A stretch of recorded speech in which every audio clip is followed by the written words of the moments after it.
حجاب پر Karnataka high court کے فیصلے پر غور و خوض اور لاہ عمل تیار کرنے کے لیے مسلم نمائندہ کونسل نے کل علماء کرام، ائمہ مساجد اور دانشوران ملت کا ایک اجلاس منعقد کیا ہے۔ کونسل کے صدر سلیم صدیقی نے ADN سے بات کرتے ہوئے اجلاس کی غرض و غایت بیان کی۔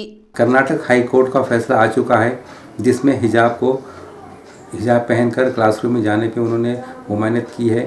یہ اسلام کے خلاف ہے، اس لیے ہم ایک میٹنگ رکھ رہے ہیں مسلم نمائندہ کونسل کی طرف سے، جس میں ہم نے مسلم تنظیموں، علماء، ائمہ، دانشوروں کو شرکت کی گزارش کی ہے۔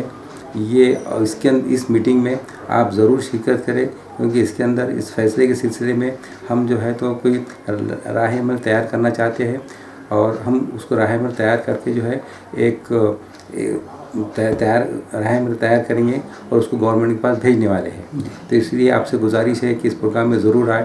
یہ programme Maulana Azad research centre میں 21 تاریخ کو پیر کے دن رات میں 8 بجے ہوگا۔